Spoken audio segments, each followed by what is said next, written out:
여러분은 중국이 무너지는 이유를 부동산이라고 생각하세요? 하지만 진짜 무서운 건 부동산이 아닙니다. 사람이 사라지고 있다는 것. 이게 중국의 진짜 폭탄입니다. 안녕하세요, 로얄 이슈입니다. 오늘은 중국의 고령화, 정확히 말하면 인구 겨울 이야기입니다. 부동산, 지방정부 부채, 디플레이션, 소비 침체. 이런 문제들은 복잡합니다. 하지만 오늘 이야기할 문제는 단순합니다. 일할 사람은 줄고, 부양할 사람은 늘고, 혁신은 느려진다. 이 세 가지가 동시에 오면 경제는 버티기 어렵습니다. 중국의 60세 이상 인구는 이미 약 3억 명, 2050년쯤이면 5억 명에 이를 수 있다는 전망이 나옵니다. 이게 의미하는 건 단 하나입니다. 젊은 한 사람이 노인 한 사람을 떠받치는 구조. 이건 연금 문제를 넘어서 경제 엔진 자체가 바뀐다는 뜻입니다. 고령화는 한 방향에서 오지 않습니다. 일하지 않는 인구는 늘고 생산성과 혁신 속도는 둔화됩니다. 즉, 돈을 벌 사람은 줄고 돈이 필요한 사람은 늘어납니다. 한 가지만 와도 버겁습니다. 중국은 이 두 가지가 동시에 옵니다. 그래서 위험합니다. 이건 우연이 아닙니다. 정책의 결과입니다. 중국은 오랫동안 출산을 억제해왔습니다. 그리고 지금 그 청구서가 도착했습니다. 중요한 건 이겁니다. 정책을 풀어도 출산율은 돌아오지 않습니다. 왜냐하면 출산은 허용의 문제가 아니라 사회 구조의 문제가 되었기 때문입니다. 중국은 지금 출산을 장려합니다.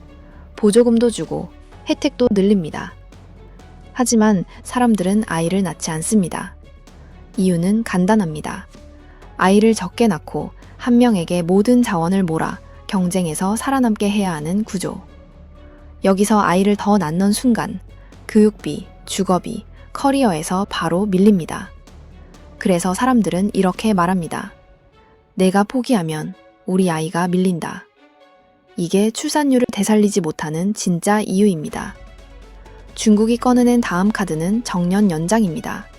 더 오래 일하게 만드는 겁니다. 하지만 이것도 한계가 있습니다. 중국은 이미 노동시간이 긴 나라입니다. 사람의 체력엔 한계가 있습니다. 정년을 올린다고 노동력이 마법처럼 늘어나진 않습니다. 그럼 자동화는 어떨까요? 중국은 자동화 강국입니다. 하지만 핵심은 여기 있습니다. 자동화의 속도가 인구 감소 속도를 따라잡아야 합니다. 최근 흐름은 그 속도가 충분하지 않다는 쪽입니다. 로봇이 늘어도 경제 전체의 성장률이 이를 상쇄하지 못하면 결과는 둔화입니다. 이게 중국에 특히 치명적인 이유가 있습니다. 일본도 고령화를 겪어넣습니다. 하지만 일본은 이미 부자였을 때 늙기 시작했습니다. 중국은 다릅니다.